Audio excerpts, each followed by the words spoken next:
بسم اللہ الرحمن الرحیم۔ السلام علیکم۔ آج 5 اپریل بروز جمعہ ہم بات کریں گے دو اہم ایشوز کے حوالے سے۔ پاکستان تحریک انصاف کے جن کارکنان کو سپریم کورٹ کے حکم کے باوجود گرفتار کر لیا گیا تھا ایم پی او کے تحت، اور جس پر جسٹس اطہر من اللہ صاحب نے بڑا سخت سٹانس لیا تھا، جسٹس مندوخیل صاحب نے اور جسٹس نعیم اختر افغان صاحب نے بالآخر ان کو رہا کرنے اور ان کے خلاف ایم پی او کے جو احکامات ہے وہ واپس لینے کا واپس لے لیا گیا ہے۔ اس کی تفصیل میں آپ کے ساتھ شیئر کروں گا، اور ساتھ میں آپ کو بتاؤں گا کہ ججز کے خطوط سے ملنے والے پاؤڈر کی فورنزک رپورٹ میں خوفناک انکشافات سامنے آ گئے ہیں۔ اس کی تفصیل بھی میں آپ کے ساتھ شیئر کروں گا، اور ساتھ ہم بات کریں گے پاکستان تحریک انصاف نے بھی دھمکی آمیز خطوط سے متعلق جو اپنی سٹیٹمنٹ دی ہے وہ بھی میں آپ کے ساتھ شیئر کروں گا۔ سب سے پہلے تو ہم بات کر لیتے ہیں لاپتہ افراد کمیشن نے پیش رفت report supreme court of Pakistan میں جمع کروا دی ہے۔ یہ کمیشن بنایا گیا تھا جس نے وقتاً فوقتاً رپورٹس جمع کروانی تھی سپریم کورٹ آف پاکستان میں، اور جو پاکستان میں جبری گمشدگیاں ہیں یا لاپتہ ہونے کا معاملہ ہے، ہر صورت اس کو روکنے کے لیے یہ اس مقصد کے لیے کمیشن بنایا گیا تھا۔ لاپتہ افراد سے متعلق ماہانہ پیش رفت report supreme court of Pakistan میں جمع کروا دی گئی ہے، جس میں بتایا گیا ہے کہ 27 لاپتہ افراد کا سراغ لگایا گیا اور 18 افراد گھروں کو واپس پہنچے۔ لاپتہ افراد کمیشن نے ماہانہ پیش رفت رپورٹ سپریم کورٹ میں جمع کرواتی گئی ہے، اور رپورٹ میں بتایا گیا ہے کہ کمیشن نے مارچ 2024 میں 33 مقدمات نمٹائے۔ ماہانہ پیش رفت رپورٹ میں کہنا تھا کہ 27 لاپتہ افراد کا سراغ لگایا اور 18 افراد گھروں کو واپس پہنچے، جبکہ 6 مقدمات جبری گمشدگی کے نہ ہونے پر نمٹائے گئے۔ لاپتہ افراد کمیشن نے کہا کہ سراغ لگائے گئے 8 افراد مختلف جیلوں اور ایک حراستی مرکز میں ہے۔ رپورٹ میں بتایا گیا کہ مارچ میں جبری گمشدگی کے 18 نئے مقدمات موصول ہوئے، جبکہ لاپتہ افراد کے 2302 مقدمات زیر التوا ہیں۔ پیش رفت رپورٹ کے مطابق کمیشن کو 1 اپریل تک مجموعی طور پر 10,150 مقدمات موصول ہوئے۔ لاپتہ افراد کمیشن 1 اپریل تک 7,868 مقدمات نمٹا چکے ہیں۔ یہ کہنا ہے اس ساری کی ساری جو رپورٹ ہے اس کا، اور اس کے اوپر آپ جانتے ہیں کہ حال ہی میں چیف جسٹس قاضی فیصل صاحب نے کیس کی سماعت کے دوران یہ حکم دیا تھا کہ کسی صورت بھی کوئی لاپتہ نہیں ہوگا اور کسی کو غائب نہیں کیا جائے گا، اور اٹارنی جنرل آف پاکستان نے باقاعدہ طور پر اس پر اپنی سٹیٹمنٹ بھی عدالت میں دی تھی، اور اب یہ تفصیل سامنے آئی ہے، اور اب دیکھنا یہ ہے کہ کیا سپریم کورٹ آف پاکستان اس رپورٹ کو مد نظر رکھتے ہوئے آگے فردر کیا فیصلہ دیتی ہے۔ پاکستان تحریک انصاف کی جانب سے آپ جانتے ہیں کہ ججز کو جو ملنے والے خطوط ہیں اس میں چیف جسٹس آف پاکستان کو اور 6 ججز کو، سپریم کورٹ آف پاکستان کے 8 ججز اسلام آباد ہائی کورٹ کے، اور 6 ججز ہیں لاہور ہائی کورٹ کے، جس میں چیف جسٹس ملک شہزاد صاحب اور ان کے ساتھ جو سینئر ججز ہیں تمام سینئر ججز کو ہی دیے گئے ہیں۔ پاکستان تحریک انصاف نے جو دھمکی آمیز خطوط ججز کو ہراساں کرنے کی حکومتی سازش قرار دے دیا ہے۔ ترجمان پی ٹی آئی کی جانب سے جاری بیان میں کہا گیا ہے کہ ججز کو زہریلے مواد پر مشتمل دھمکی آمیز خطوط کی ترسیل ججز کو ہراساں کرنے کی حکومتی سازش ہے۔ تحریک انصاف دھمکی آمیز خطوط کے سلسلے کی فوری اور جامع تحقیقات کا مطالبہ کرتی ہے۔ مرکزی میڈیا ڈپارٹمنٹ کے بیان میں کہا گیا ہے کہ سپریم کورٹ کی جانب سے اسکو نوٹس کیس کی کارروائی کے آغاز کے بعد زہریلے مواد پر مشتمل خطوط کے سلسلے میں تیزی کا مقصد عدالتوں میں خوف اور بے یقینی کا ماحول پیدا کرنا ہے۔ ایک سوچے سمجھے منصوبے کے تحت مشتبہ خطوط کی ترسیل کے ذریعے ججز کو خوف اور دباؤ کا شکار کرتے ہوئے قانون و انصاف پر مبنی فیصلوں سے باز رکھنے کی کوشش کی جا رہی ہے۔ پاکستان تحریک انصاف کا کہنا ہے کہ عدلیہ کے اندر سے غیر آئینی دباؤ اور مداخلت کے خلاف اٹھنے والی آوازوں کے بعد نظام عدل کو مزید دباؤ کا شکار کرنے والے عناصر کا تعین ناگزیر ہے۔ خاص طور پر تحریک انصاف سے متعلقہ مقدمات کی سماعت کرنے والے ججز کو خطوط بھیجنے کا مقصد واضح طور پر عدالتی فیصلوں پر اثر انداز ہونا ہے۔ اعلیٰ عدلیہ کے ججز کو یک بعد دیگر مشکوک لفافوں کی ترسیل انتہائی سنجیدہ معاملہ اور عدلیہ پر براہ راست حملہ ہے۔ ترجمان پی ٹی آئی نے کہا کہ معاملے کی فوری اور جامع تحقیقات کرتے ہوئے عدلیہ پر حملہ آور عناصر کو جلد از جلد قانون کی گرفت میں لایا جائے۔ دھمکی آمیز خطوط کے سلسلے کے تناظر میں اعلیٰ عدلیہ کے تمام معزز ججز اور ان کے اہل خانہ کا تحفظ اور سلامتی یقینی بنانے کے لیے اقدامات کیے جائیں۔ پی ٹی آئی کی جانب سے کہا گیا ہے کہ پی ٹی آئی عدلیہ کے ساتھ کھڑی ہے اور عدلیہ پر حملہ آور ہونے یا ججز کو دباؤ میں لانے کی کسی بھی کوشش کو ہرگز برداشت نہیں کرے گی، یہ پاکستان تحریک انصاف کی جانب سے کہا گیا ہے۔ جبکہ جو پوسٹ آفس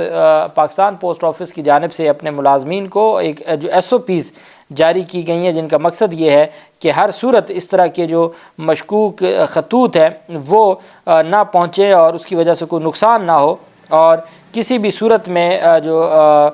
اس طرح کی جو چیزیں ہیں، چونکہ اب ریاست پاکستان کا جو پوسٹ آفس ہے اس کو مس یوز کیا گیا ہے، تو اس بنیاد پر یہ ساری کی ساری جو کارروائیاں ہیں ان کو آگے بڑھایا جا رہا ہے، اور اس سلسلے کو آگے بڑھایا جا رہا ہے، اور باقاعدہ طور پر ایس او پیز جاری کیے گئے ہیں۔ ان ایس او پیز میں بتایا گیا ہے کہ کس طریقے سے آپ نے چیکنگ کرنی ہے، کس طریقے سے آپ نے پہلے خود تسلی کرنی ہے، اور اس کے بعد جو آپ نے یہ آگے اس کی ترسیل کرنی ہے یا یہ آگے آپ نے ڈیلیوری کرنی ہے۔ اب اس میں دو تین چیزیں بڑی اہم ہیں، اور میں یہ سمجھتا ہوں کہ آج بھی لاہور ہائی کورٹ میں جو پوسٹ آفس کا جو ملازم تھا، جن کی جانب سے یہ پوسٹ آفس کو الرٹ جاری کیا گیا ہے مشکوک خطوط کی وجہ سے، مشکوک خطوط کے معاملے کے بعد ملک بھر کے پوسٹ آفس کو الرٹ جاری کیا گیا ہے۔ ڈائریکٹر جنرل پاکستان پوسٹ نے اعلیٰ عدلیہ کے ججز کو مشکوک خط ملنے پر ملک بھر کے پوسٹ آفس کو الرٹ جاری کیا ہے۔ ڈی جی پاکستان پوسٹ کی جانب سے جاری مراسلے میں کہا گیا کہ کسی بھی خط کو چیک کرنے کے لیے دستانے اور ماسک کا استعمال لازمی کریں۔ مراسلے کے مطابق کسی بھی مشکوک خط کے ملنے پر فوری طور پر اعلیٰ حکام کو آگاہ کریں، اور ہر صورت انہوں نے کہا ہے کہ آپ حفاظت کریں، اور جو کوئی بھی غلط ترسیل نہ ہو، کوئی بھی غلط چیز کی ترسیل نہ ہو۔ لاہور ہائی کورٹ میں جو ملازم ہے، جس کو ایک نیا ملازم جو وہاں پر خطوط کی ترسیل کرتا ہے اور متعلقہ دفاتر میں پہنچاتا ہے، اس کی جانب سے کہا گیا کہ اب مجھے احکامات ملے ہیں لاہور ہائی کورٹ کی جانب سے کہ وہ جو ایک سیکیورٹی دفتر ہے، تمام خطوط پہلے وہاں چیک کروانے ہیں، اور پھر آپ نے متعلقہ جو بھی جس جج صاحب کے پاس ہے یا جس ڈپارٹمنٹ کا خط ہے آپ نے وہاں پر پہنچانا ہے۔ تو یہ ساری صورتحال ہے۔ اب ججز کے خطوط سے ملنے والے پاؤڈر کی فورینزک رپورٹ سے متعلق جو انکشافات سامنے آئے ہیں، ہائی کورٹ ججز کو بھجوائے گئے خطوط کی تفتیش میں پیش رفت سامنے آئی ہے۔ خطوط ملنے والے پاؤڈر کی فورینزک رپورٹ مل گئی ہے۔ سی ٹی ڈی کو خطوط سے ملنے والی پاؤڈر کی فورینزک رپورٹ موصول ہوئی ہے۔ ججز کو ملنے والے خطوط پر پاؤڈر میں آرسینک کی موجودگی کا انکشاف ہوا ہے۔ فورینزک رپورٹ میں بتایا گیا کہ پاؤڈر میں آرسینک یعنی سنکھیا کی 15% مقدار پائی گئی۔ آرسینک ایک زہریلا مواد ہوتا ہے۔ رپورٹ میں بتایا گیا کہ پاؤڈر میں آرسینک کی 70% سے زائد مقدار بہت زہریلی ہوتی ہے، اور آرسینک کے سونگھنے سے انسان کے اعصاب پر شدید اثر پڑتا ہے۔ سپریم کورٹ کے ججز کو ملنے والے خطوط کی رپورٹ 2 روز میں موصول ہو جائے گی، اور اب تک جو انکشاف سامنے آیا ہے وہ زہریلا مواد تھا۔ یہ اس بات کو کنفرم کر دیا ہے کہ زہریلا مواد تھا جو ججز کو بھجوایا گیا تھا۔ دوسری طرف آپ جانتے ہیں کہ سپریم کورٹ آف پاکستان میں 9 مئی کے جو واقعات میں 5 ملزمان کی ضمانت منظور کی تھی جسٹس جمال مندوخیل صاحب کے بینچ نے، اور ان کی جانب سے باقاعدہ طور پر یہ کہا گیا تھا کہ یہ سارے کا سارا جو معاملہ ہے اس میں کوئی ایویڈنس نہیں ہے، لیک آف ایویڈنس ہے، انسفیشینٹ ایویڈنس ہے، نہ کوئی زخمی ہوا، نہ کوئی کسی کی ڈیتھ ہوئی ہے، نہ کوئی ویپن